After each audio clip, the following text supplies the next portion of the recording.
Midday News.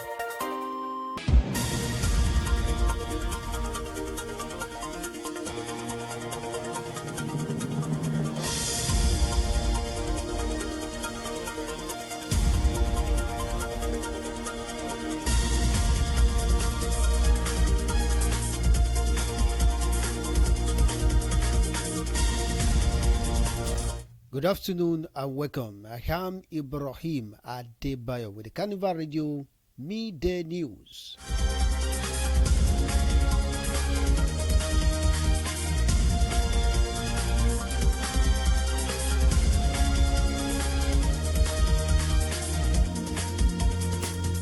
A total of 343,942 school children in Adamawa State are beneficiaries as the United Nations Children Fund, UNICEF, hands out educational materials for quality teaching and learning. The material include school bags, iron notebooks, big note exercise books, recreational kits, early childhood development kits, as well as assorted pens, eraser, rulers, and sharpeners.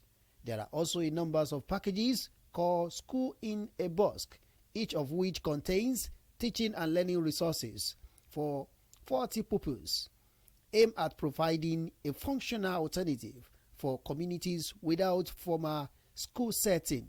The UNICEF Chief of Bauchi Field Office, Dr. Tuzan Rani, said at the distribution flag-off in Yola that the materials were provided to advance UNICEF collective mission of reducing the numbers of out-of-school children.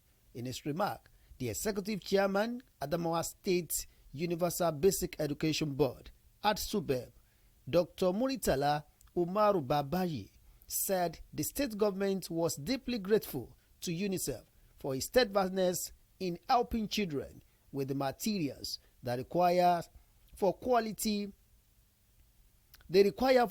education, adding that the government on its part is committed to ensuring that every Adamawa child receive quality education.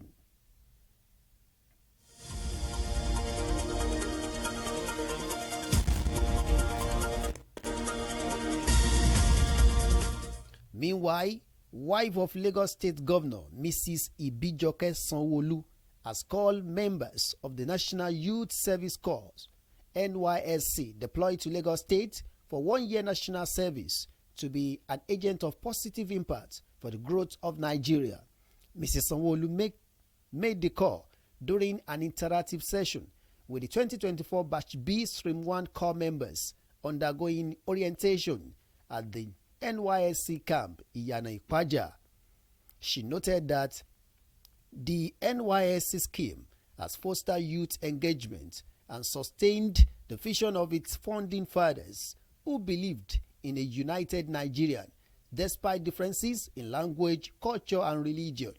Mrs. Sanwo-Olu, however, seized the opportunity of the interactive session to enlighten the corps members about various programs and interventions our office undertakes to improve the quality of life in Lagos. Earlier, the Lagos State Coordinator, NYSC, Mrs. Yetunde Badeniwa, appreciated the state government for its selfless efforts in ensuring that issues concerning the scheme get top priority, reiterating that the program would continually contribute to the development of the nation.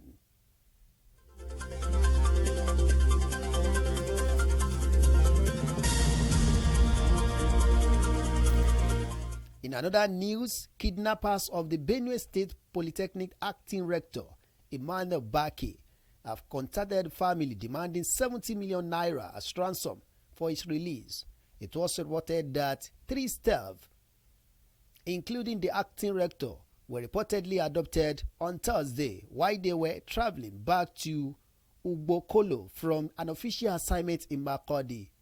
Recall that Baki, 2 other management staff of the institution, and their driver were kidnapped along Otupa Road.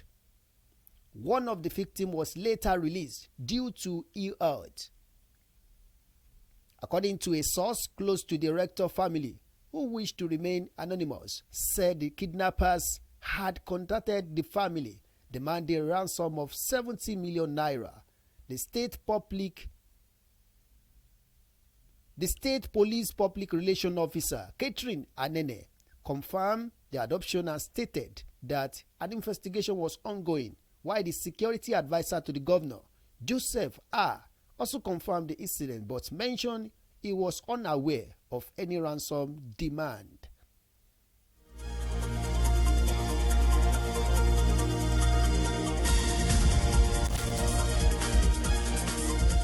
On the foreign scene, authorities have identified the gunman involved in the attack against former U.S. President Donald Trump on Saturday as 20-year-old Thomas Matthew Crooks, who was killed by Secret Service agents at the scene after the shooting.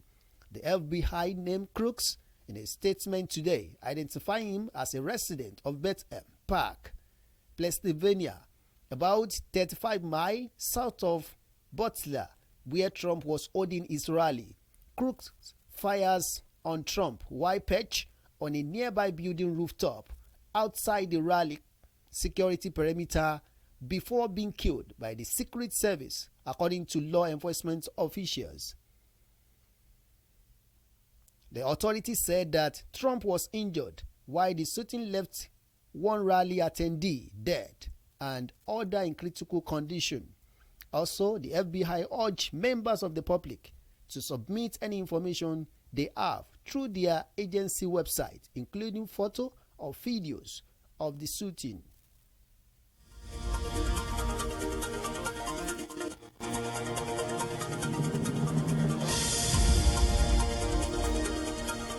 In the interesting world of sports, England are hoping to finally end their long waiting to win a men major international tournament when they take on an outstanding Spain team in the final of Euro 2024 today.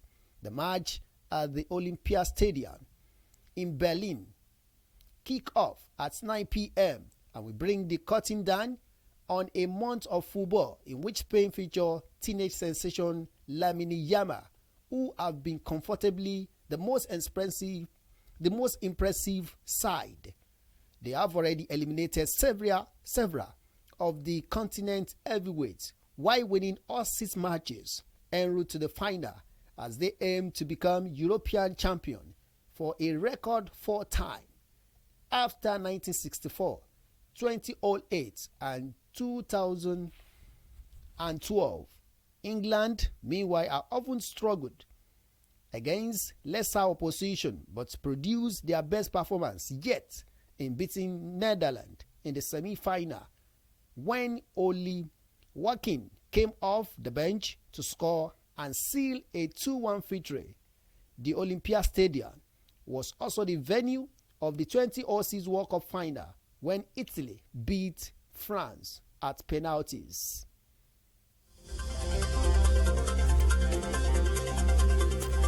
And that ends the midday news on Carnival Radio. Thank you so much for listening. I am Ibrahim Adebayo. You can download the Carnival Media app from the Play Store and iOS App Store. Good afternoon.